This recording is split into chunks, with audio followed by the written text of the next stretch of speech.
In the Polish and Hungarian sample, all predicted effects were supported, also in regard to attitudes towards unrelated outgroups.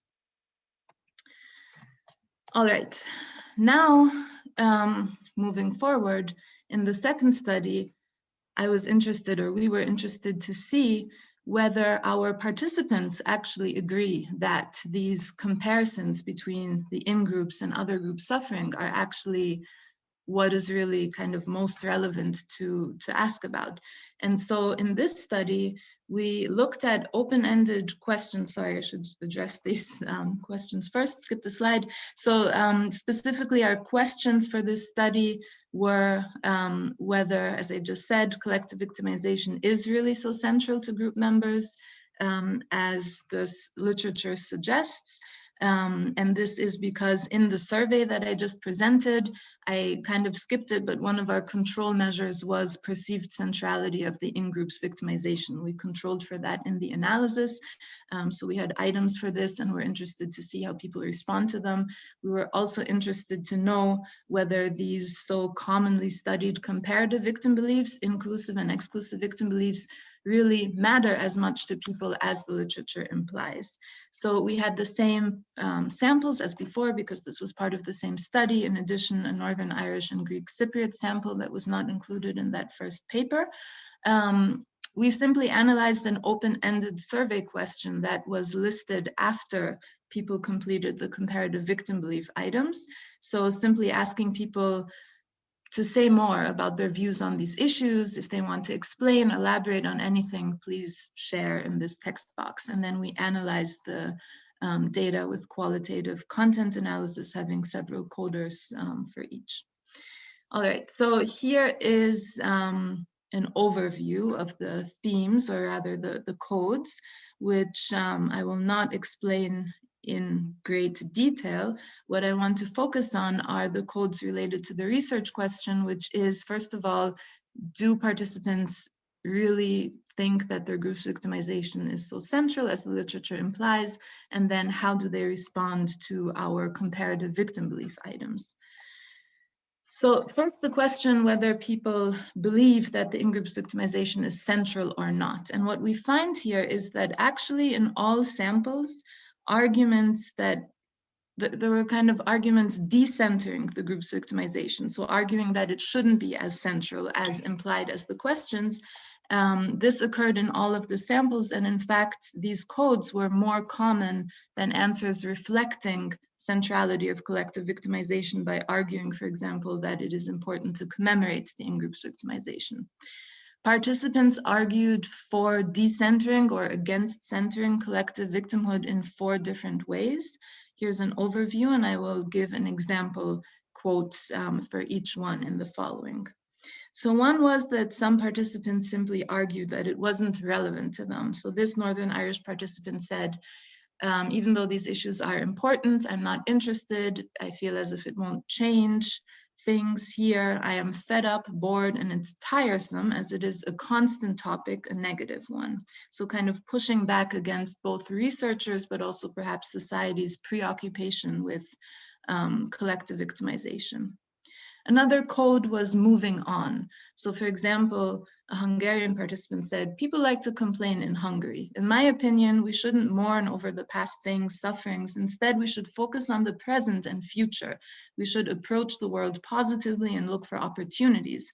We shouldn't forget, but we should make peace with certain past events. So arguing to move beyond collective victimization, which is interesting because some research suggests that this tendency has been studied in the literature so far, mostly among perpetrator groups, right, with Schlussstrich and all of that. But here we see that some members of victim groups also argue that the group should move on.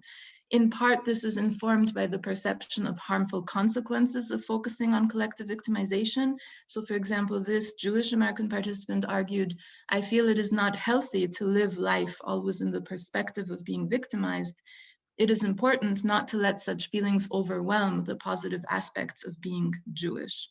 And here we can already see a theme that is more central in the next category, which is arguing that there is more to the group's identity and history and culture than collective victimization. So we need to focus not just on collective victimization, but as this participant says, the richness of our culture and people. And many people argue or say things like we should not be defined by our group's victimization. So this is essentially about identity content and the degree to which the group's victimization should be a central part of that in-group identity or not. In regard to our second question, the degree to which comparative victim beliefs are perceived as relevant by participants. So one interesting finding for me was that participants tended to discuss inclusive victim beliefs more than competitive victimhood. Competitive victimhood wasn't often commented on further. And also, it wasn't just about inclusive and exclusive victim beliefs. Several people also discussed downward comparisons. So the perception that the other group or other groups suffered more than us. And this was especially mentioned by Jewish Americans discussing the Israeli-Palestinian conflict. Not all, but some within this sample. And also, perhaps most interestingly for me, there were several participants who also simply rejected the idea of comparing victimization altogether. So here's just a quick quote for the downward comparison, simply noting that the other conflict party suffered more. And again, this is not endorsed by everyone, but there is a substantial number of participants who do. Here, rejecting comparisons, some participants said, for example, it is distasteful to rank the severity of tragedies, or comparative suffering of Jews versus Palestinians does not factor greatly into how I think of these issues or of this conflict. Suffering is not a competitive sport. So I think these findings are very important because we should wonder, we should, interrogate whether continuing to constantly include these measures of competitive victimhood and even of inclusive victim beliefs in our surveys is ethical, whether it makes sense methodologically, theoretically, etc. If there are a significant number of people who are pushing back against the relevance of these comparisons. So this begs then the question, what is relevant? What should we be asking about in our research on collective victim beliefs? And here, the more qualitative research we do on this topic, the more insights we get into what people perceive as important and relevant and think that we should be asking about.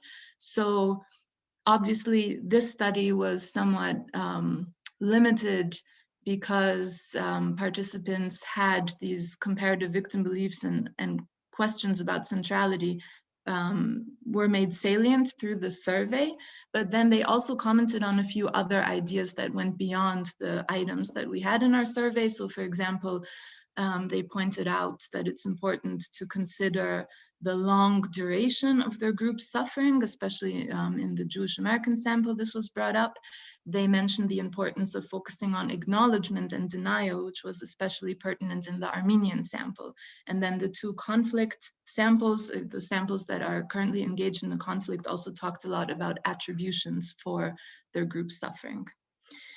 So in the next study, we then have a more open-ended format where participants can share in a less kind of prompted, predetermined way what they perceive as relevant about their group's victimization. This was a series of focus group studies where we basically brought people together and asked them, if you had to tell someone like a child or someone who doesn't know anything about your group's history of victimization, like most Americans, to be frank, what would you tell them? What is the story you would share with them about what your group experienced?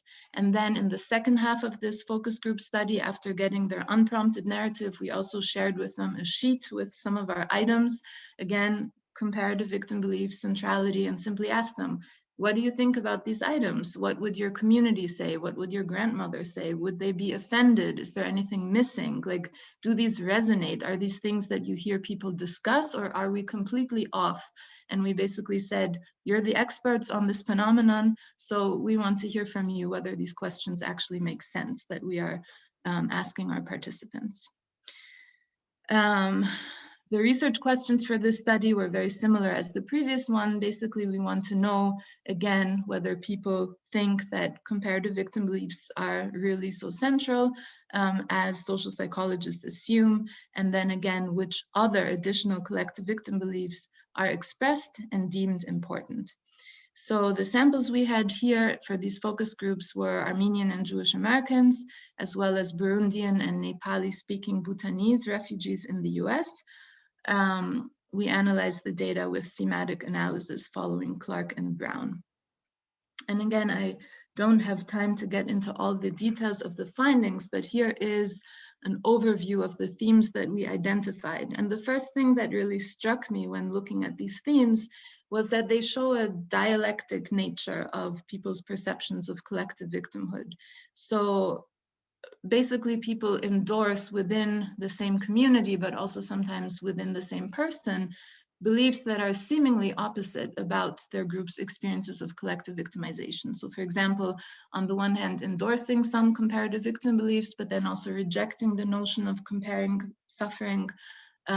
People talked about acknowledgement, ways in which their group's victimization had been acknowledged. So again, mirroring the importance of this theme that we also found in the previous study, but they also told us many instances of their experiences of denial. They talked about intergroup solidarity and alliances, both with unrelated outgroups, but also specifically with other minority groups, other oppressed groups. But on the other hand, they also kind of warned of the importance of being vigilant and talked about vigilant towards kind of negative experiences with other groups and betrayal through other groups. And then finally, they stressed not just outgroup power, but also the in-group's power. So this is a general overview of the themes. And I don't have much more time, so I'll just maybe quickly say that the comparative victim beliefs theme was very similar to what we saw in the previous study. Rejecting comparisons.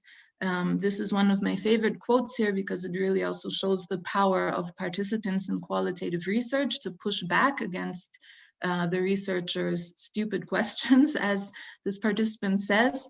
So she here compares this with asking someone, so like when your kids say to you, one hurts, one scrapes the knee, one breaks an arm, and then says, is this broken arm, sorry, not warm, arm worse than his broken leg? You know, that is the stupidest question. What are you talking about? The broken arm is really bad. Why would you equate it with whether his broken leg is really bad? You just wouldn't. You don't talk about that. You don't compare horrors. Right, so here the participant is polite and is using an analogy, but really they're pushing back against the researcher's choice of questions and telling us that there might be more relevant questions to ask in our surveys.